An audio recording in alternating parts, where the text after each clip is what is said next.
series, documentary, whatever it is? Wow.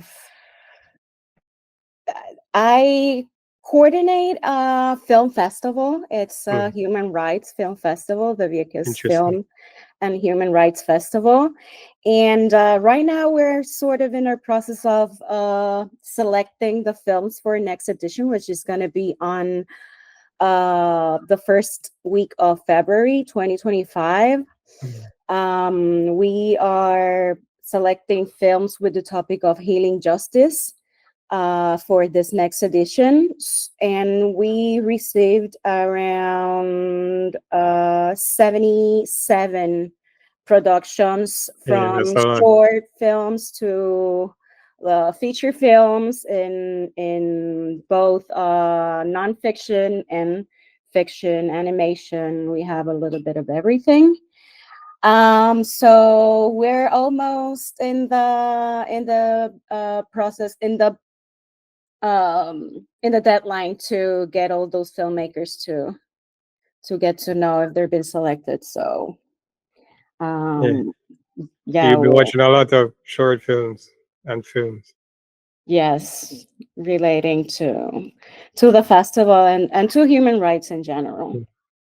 Interesting. How are you finding that? Like, what's the new cohort or the contemporary cohort of filmmakers in this space in terms of environment? What are you finding? What is it like? There is many interesting things being done in audiovisual in general. In the case of Puerto Rico, in particular, our film industry, um, it's being developed right now in the terms of we historically don't have a strong film industry. Mm, And our filmmakers now, I would say, in the last 20 years, are producing more and more films related to human rights. And I think it's not a coincidence. mm, It's more of a response to the needs of the communities and the needs of the storytelling that the people actually needs. And it's I think it's being focused on that. interesting, interesting. Um, so yeah, with that being said, it'd be cool to learn some more about what you have going on. So tell us a bit about your journey into what you're doing now, reporting on the environment. I know you mentioned human rights. Your story in particular kind of focused on the human rights aspect of environment and the fact that we all have a right to a clean and functioning ecosystem. Um, Things which are being disturbed right now. But before we get into that, how did you get to this place in the journey as a communicator? So yeah, I'm an independent cultural manager and social communicator from Puerto Rico. I've been dedicated to journalism and storytelling for over 15 years, working in Mhm, community radio, independent media, as a photographer, and various journalistic projects across United States, Puerto Rico, Latin America. mhm, My academic journey began at the University of Puerto Rico, Rio Piedras campus, where I studied Caribbean history. And I'm currently a master's candidate at social communications and human rights at the University of La Plata in Buenos Aires, Argentina, mhm, where I spent a couple of years studying. And through my work, I've been focusing on human rights, on climate justice, and community resilience, environmental restoration. I also work a lot with archives. I've been an archivist for more than 10 years too in my community, which is the island of Vieques, Puerto Rico, which I have been called home for the last 10 years. Um, and because of my relationship with Vieques, which was a military base and an active practice area for the Navy for more than 60 years. Mm, I've been key focusing my work in human rights and the impacts of militarization. That are also impacts on the environment, right? mhm, So Puerto Rico has a long history of military presence that have deeply affected both our landscapes and our communities. And my goal has been to document how these forces intersect with environmental degradation, and to also give space to those advocates that are working for our future, where both mm. the community and the land are restored. Uh, All right. So you were kind of talking about your experience and even what you're working on now, which is um, kind of seeing how militarization in certain places affects the environment. To continue from there. yes. Well, as a climate justice journalism fellow for Climate Tracker, I've had the opportunity to document challenges and victories of community led environmental efforts in Puerto Rico. My mission during the fellowship has been to elevate these voices, connecting their stories to global discussions about climate justice, cultural preservation, and the right to a healthy environment, focusing on the Caribbean, because I think there is so much that we have in common, and that we should be sharing these experiences to learn from each other. I believe that access to information is fundamental in the fight for environmental restoration and the fight for climate justice in general. Because when communities are informed, they're empowered, they can make decisions, they Hmm. can advocate for their rights, and they can push for policies that protect their environment and health. In Puerto Rico and in the Caribbean in general, I believe that information about climate risk, environmental policies, uh, isn't always accessible to the public. And it's why part of my work in journalism focused on bridging that gap. My in providing accurate, transparent information, we can help people understand the stakes of environmental restoration and how it connects to broader issues like health, economy, and social rights. I believe uh, that communities are capable and have the power to change and to transform their communities, and the those places um, in their surroundings that have been degraded for many reasons. Hmm. And access to information actually allows communities to hold authorities accountable too, because they have also the responsibility to take Yeah. action on these issues, and sometimes they don't. Ensuring that public resources are used effectively, fostering informed citizenry. Hmm. It's essential because meaningful change in environmental restoration is coming primarily from people that know and understand what's happening and can get involved. Engage. Yeah. Agreed. So yeah, I wanted to kind of get your experience a bit more.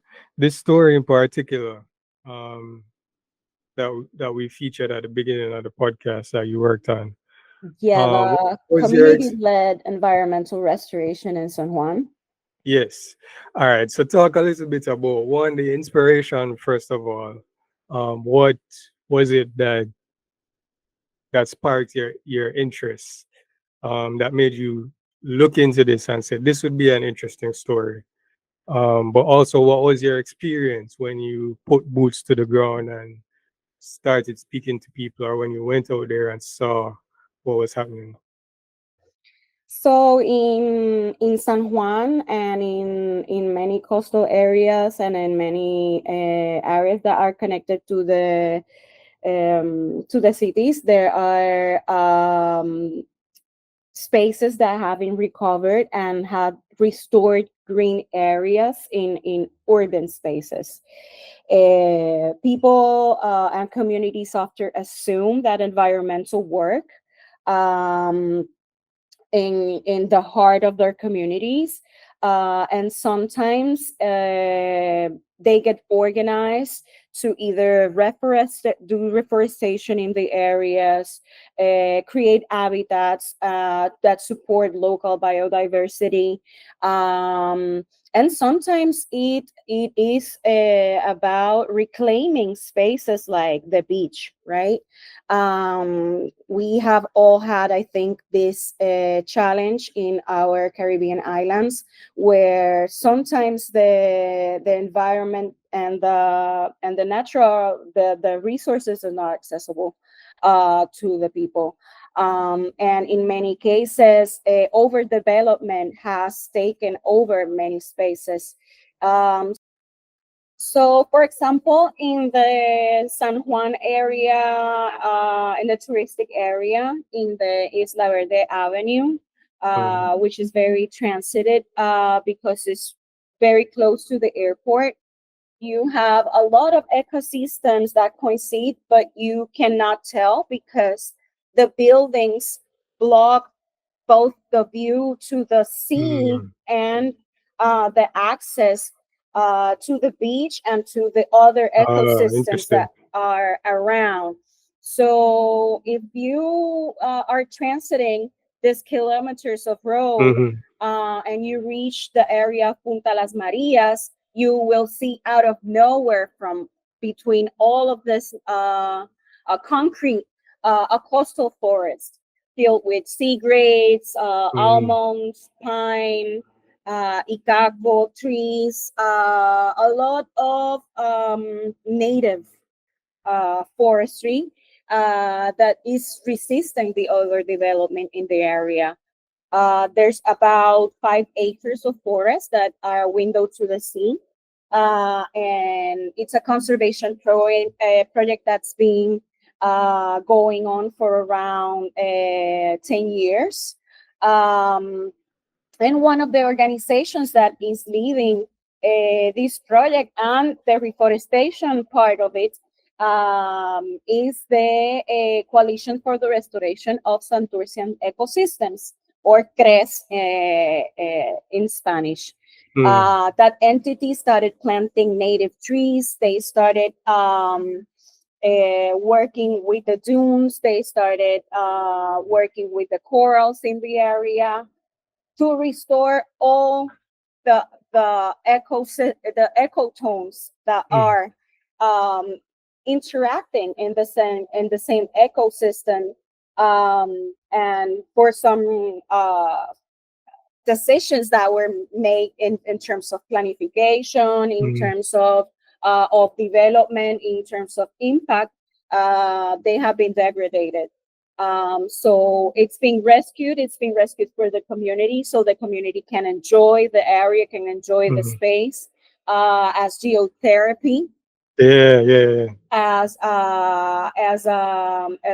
a space that is also an example of climate justice, Mm. because as our cities become and our urban areas become more unlivable, these spaces are giving back the right to enjoy the environment to the people. So even though this cost of restoration sometimes seem to see very high, Yvette Nunez, who is the director of this organization, explained that people can get involved and get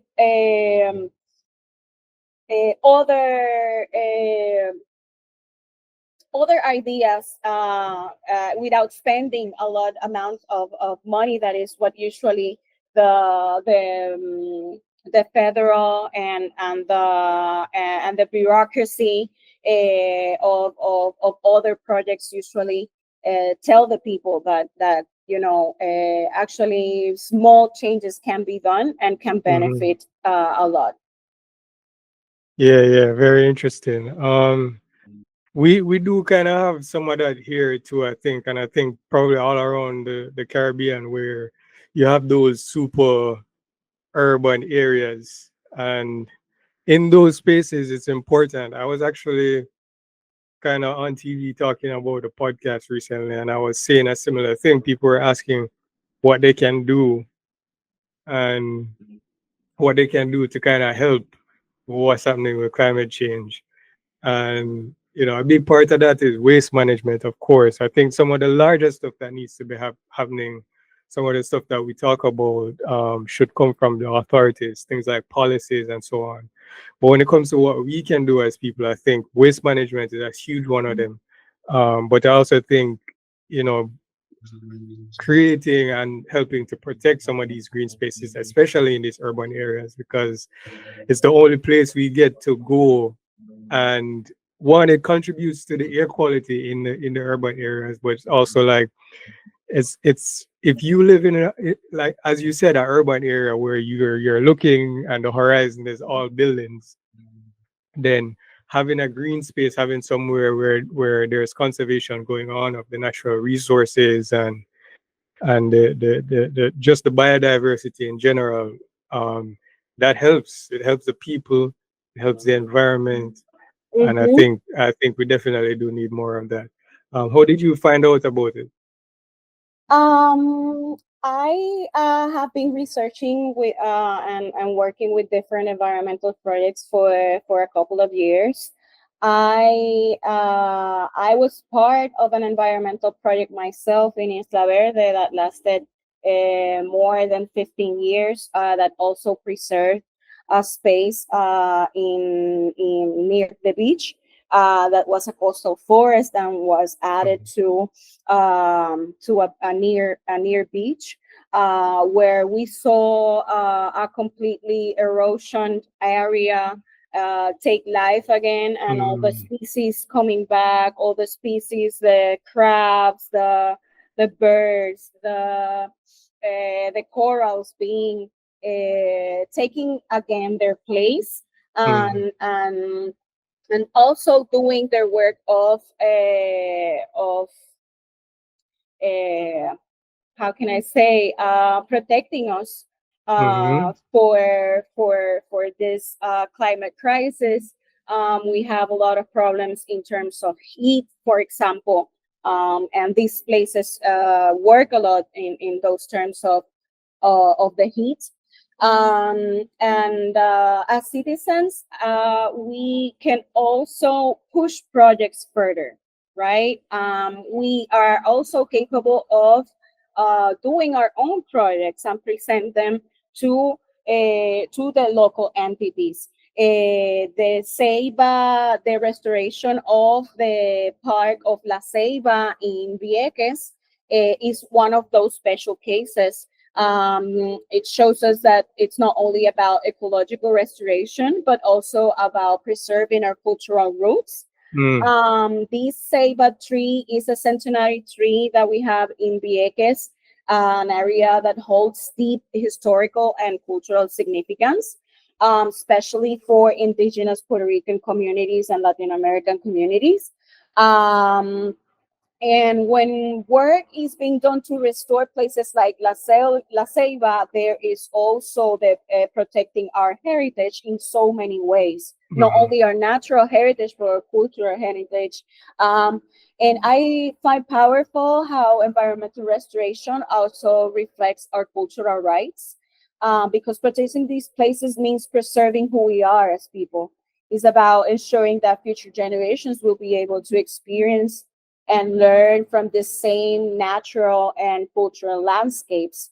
So in that sense, La Ceiba Community Project are using a mix of techniques like controlling erosion, planting native species, restoring soil health, um, and mm, preserving a whole area of a couple of acres. And these are efforts that are not just environmental; they are a way for people to reconnect with the land, for the community to reconnect itself, and to foster a sense of pride and ownership. And I think that that's very powerful. That's the second story I worked. It's a shorter mm, story. about La Ceiba community park, and it's interesting because the main character in that story is La Ceiba herself, Mm. which is a very spiritual and important tree for the Vicus community that shows talks about the resilience of the community itself through all that has happened here. Interesting. Yeah, I think that's one of the things that we tend to miss about conservation. Is the cultural element of it. Um, the element where we're not just preserving the natural environment, like you said, but it's things from people who were here before, our ancestors that were here before, but also what they've contributed to our culture, things that stand to be lost, very much stand to be lost. And we don't, I think we don't take enough stock of how much of that tends to be lost. Like I spoke with our last podcast episode. Actually, I spoke with Dr. Thera Edwards, which she works she's a lecturer in the geology and geography department. She was kind of she's doing a lot of research now about some of the local species of plants and things that can be either medicine or food that is just being lost because we're not passing down this type of information. We're not saying, you know, we're not passing down the information about how to prepare some of these things, how Mhm. some of these things work, how they can be helpful. And And that one of the things that she touched on, and I think you may be able to help me understand more, is like cassava, which is like a main staple of indigenous people here. And I think even that the indigenous cultures are, being lost. Maybe you could tell us some more about that and how conservation is helping there as well. Yes, that I believe that that knowledge that you're talking about, it's also a right that we have been denied as colonized Mm-hmm. islands, most of us, because we were disconnected from our roots, Mm-hmm. disconnected from our ancestors, as you were mentioning. So as we reconnect with history and with our heritage, we also reconnect with our environment, because it's what surrounds us and gives meaning to so much of that as well. So I believe that without a healthy environment, we lose access to so many other rights. Human rights are interconnected. You can't separate one from the other. You need to have all of them in order to actually meet Mm-hmm. human rights. It's not like you can have, a healthy a right to culture and the right to health, but not have the right um, to Healthy education ecosystem. or to exactly or a sustainable livelihood. So the environment sort of makes possible as the right to information makes possible for all of these other rights to happen as well. So it's an interconnection of all of them. And in Puerto Rico, I believe, and in the Caribbean, I believe that climate change and the climate crisis is hitting us hard. Our communities are already facing economic hardships, and they are usually the first ones to feel the effects of environmental degradation, the most marginalized communities mostly. And by viewing restoration as a human right and the right of a healthy environment, we're also making a claim that our communities have the deserve to live in a healthy, safe, and sustainable environment. And this connect directly to international frameworks that recognize the importance of environmental and climate justice, because economic, cultural, and social rights tie to all of this that we are talking about. Mm-hmm.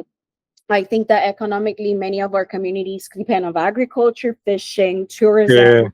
and all required to have healthy ecosystems. So when we restore and lands and waters, we're supporting the local economy. We're creating sustainable jobs too. And culturally, these landscapes are part of our identity. So many of our traditional practices, from fishing to agriculture, have been passed through generations Mm, and are closely tied to what we are, and to our environment. And so in this way, we're also safeguarding cultural practices and knowledge. Even though I believe that most importantly, this projects bring people together and mm, strengthening communities. When people work side by side to heal the land, it builds a shared sense of purpose and resilience. And I think that's crucial for a community's well-being. very interesting. Yeah. Um, I would like to know though, um, what else you're working on. I know you mentioned at the start, at the top of the interview, that you are presiding over a film festival. Um, what, like right now, I mean, that additionally, including that, but what else are you working on? And what can people look forward to in terms of also reporting? Like, if we can expect more of this from you, more of this research, more of this kind of thing. Absolutely. I would love to keep working in stories like this. When I presented to the fellowship, I told I said in the interview that it's been a while since I wanted to tell these stories, and writing about them and researching, working alongside with community leaders and Mhm. visiting these projects. It's been so inspiring, that it absolutely makes me want to continue reporting on particularly in solutions, because I believe that our communities know the solutions for many of the obstacles and the challenges that we are facing in our islands. I think that in many cases, these efforts that I'm talking about are limited in funding. Mhm. They depend on political stability, which sometimes we don't have. Tricky, yeah. And as a territory, we're affected by colonial system that restrict our power over resources, Mhm. and the climate crisis. It's a huge obstacle because as we said when we started, we're being hit by stronger hurricanes, rising sea Mhm. levels, erosion, and these airports are harder every day. Mhm. But despite these challenges, I believe the resilience of the communities is very inspiring, and people are committed to these projects. They can inspire other people to either join their cause and support them into getting into a broader audience and getting more people to get involved in their mission, or maybe and start something else, Yeah, yeah. replicate the success of some of them. So either way, I believe that it's a win-win Mhm. situation, and either a win for myself, because I feel so very happy to be elevating these voices and these projects Mhm. that are doing a real change and are contributing on a daily basis with hard work, but also with a lot of optimism and in that this is possible, that we can make a change. So I think it's important that people remember that. Yeah, yeah, yeah. All of this is very important work. If you guys want to find out more, you can go on our site, obviously, and check out Diana's stories. You can find out more about her. Where can they find you on social media? My initial D and my two last names, Ramos Gutierrez. It's my handle for Instagram, for X, and my full name on Facebook. There you can find more of my work. I also We also did a collaborative story with Calvin Harry from St. Vincent and the Grenadines Yeah, we had Calvin on before. regarding coral restoration, both in Puerto Rico and in St. Vincent and Grenadines and even other islands. Some of those efforts, sort of a comparative of how these projects are innovating and facing so much challenges in the Caribbean. So that is also available in the climate justice in the climate tracker webpage. And yeah, you can find me and reach me through social media. Awesome.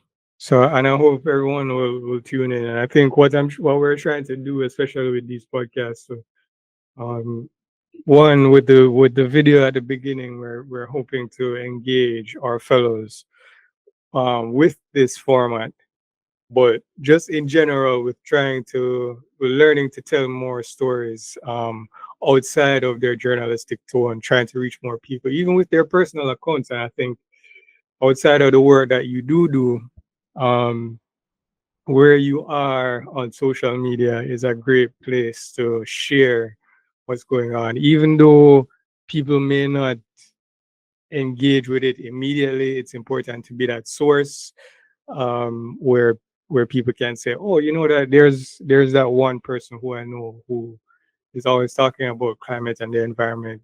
I want to know something in particular. Let me go over there and check. Because I think that's what it's going to come down to. It's going to come down to a point. Just like you said, we have a right to the information, but a lot of it is points of reference as well, because these subjects are so complex and diverse and nuanced, that it's going to take agents, it's going to take people like us to disseminate this information. So please, you guys, tune in to Diana's pages, so you can follow her journey reporting on some of this stuff, but also, you know, the other stuff that she has going on. And yeah, that's it for today's episode. Thank you guys for tuning in, and we'll see you in the next one.